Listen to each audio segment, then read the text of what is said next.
몽골 쪽과의 전쟁에서 승리.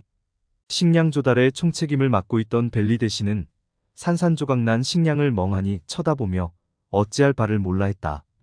세리스타니는 벨리에게 차갑게 말했다. 폐하께 전하거라. 이렇게 식량을 엉망으로 만든 사람이 바로 세리스타니 왕비였다고 말이다. 벨리는 루즈반샤드 황제의 천막으로 달려가 초원 자락에서 있었던 사건을 그대로 보고했다. 황제는 크게 낙심하였다. 애꿎은 병사들이 굶어야 한다는 것을 생각할 때 어린 두 자식의 죽음은 얼마라도 용서할 수 있을 것만 같았다. 그때 세리스타니가 황제 앞에 호련히 모습을 드러냈다. 더 이상 못 참겠소? 내 인내심도 마침내 한계에 이르렀소. 당신은 내 아들을 불 속에 던졌고 내 딸을 개에게 주었소. 그러나 나는 꿋꿋이 참으며 슬픔을 말없이 삼켜버렸소. 하지만 당신이 방금 저지른 짓은 내 생명과 내 명예에 대한 중대한 위협이오. 더 이상 당신의 야만스러운 행동을 참을 수가 없소. 무정한 여자 같으니 내 사랑을 이런 식으로 갚는단 말이오. 대체 당신의 의도가 뭐요?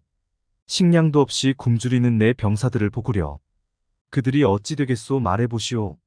배고파하는 저 불쌍한 병사들을 내가 어찌 볼 수 있겠소? 싸워보지도 않고 내가 적들에게 굴복하기를 원하는 거요? 진정 그렇게 되기를 원하는 거요? 폐하, 왜 저를 믿어주시지 못하나요? 이번에도 말없이 넘어갔으면, 불평하지 않았으면 더 좋았을 거예요. 하지만 폐하는 침묵을 깨뜨렸고 다시 주워 담을 수 없게 되었습니다. 이제 모든 것이 끝났어요. 제가 두려워하던 재앙을 돌이킬 방법이 없습니다. 폐하의 불평으로 이미 재앙은 시작되었으니까요. 경솔하신 분, 왜 그 혀를 놀리셨나요?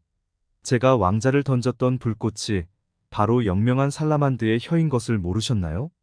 제가 공주를 주었던 암캐는 바로 요정이었습니다. 그 아이를 정령의 공주답게 교육시키는 책임을 맡은 요정이었답니다. 살라만드와 요정은 내 기대에 어긋나지 않게 왕자와 공주를 의젓하게 키워냈습니다. 폐하께 그 아이들을 보여주겠습니다. 그리고 왕비는 정령들에게 명령을 내렸다. 여봐라.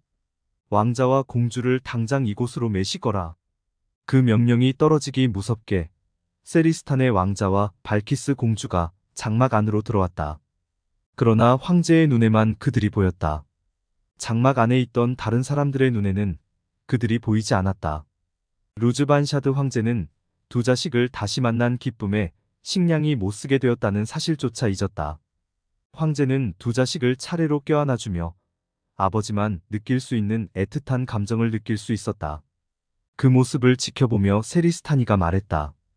폐하, 제가 폐하의 식량을 못쓰게 만든 이유를 이제 짐작할 수 있을 겁니다. 몽골군은 폐하를 죽이고 중국 제국을 지배하려 했습니다. 그래서 벨리 대신에게 금은보화를 안겨주며 매수했습니다. 그 비열한 벨리는 눈곱만큼의 금화에 눈이 뒤집혀 폐하의 대군만이 아니라 폐하까지 독살하려 했습니다.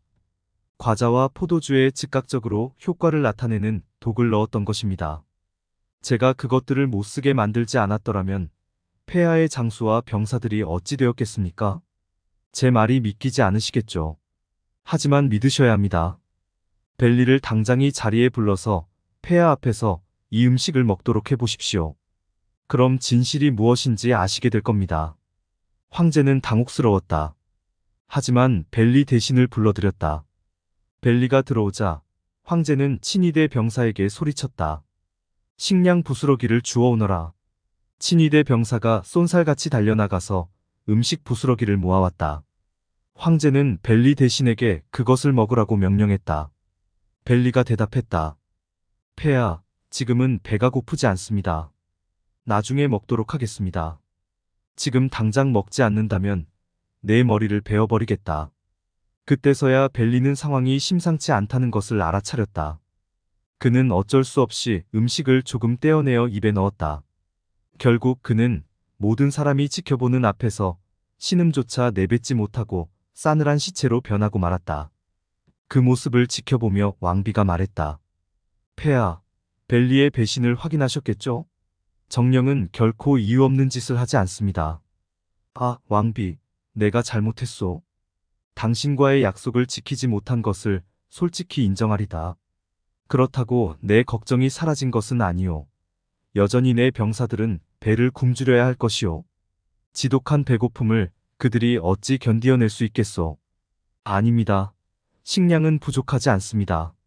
내일이면 충분한 식량을 마련할 수 있을 겁니다. 오늘 밤 몽골군을 공격하세요. 그들을 물리쳐서 그들의 식량을 빼앗으세요. 그럼 승리자가 되어 폐하의 궁전으로 개선할 수 있을 겁니다. 황제는 왕비의 말을 따랐다. 밤이 깊었을 때 세리스타니는 정령들을 이끌고 선두에서 중국군을 이끌었다. 몽골군은 저항했으나 중국군에게 전멸당하고 말았다. 정령들과 중국군은 대승리를 거두었고 몽골 왕은 겨우 목숨을 구해 달아났다. 다음 날 해가 떠오르자 벌판에는 죽은 시체들이 즐비했다. 루즈반샤드는 작은 희생으로 대승리를 거두어 매우 흡족해했다.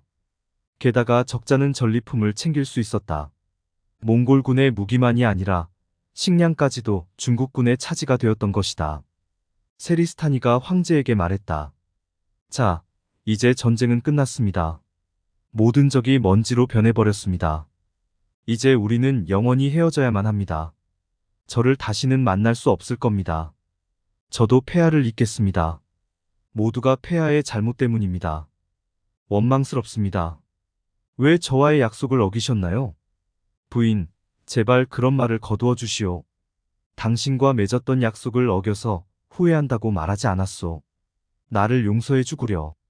이제부터 당신이 어떤 짓을 하더라도 절대 불평치 않겠다고 맹세하리다. 그렇게 맹세해도 이젠 소용없습니다. 제 땅의 법에 따라 폐하와 헤어질 수밖에 없습니다. 정령의 법은 결코 어길 수 없는 것이니까요. 저를 붙들려 하지 마십시오. 저는 폐하를 용서하고 싶지만 정령의 법은 용서가 없습니다. 그리고 세리스타니는 눈물을 흘리며 덧붙였다. 안녕히 계십시오. 폐하는 두 자녀와 저를 다시는 만날 수 없을 겁니다. 폐하께서 아무리 애를 써도 소용없습니다. 그리고 그녀는 세리스탄의 왕자와 발키스 공주를 두 팔로 안고 연기처럼 사라졌다.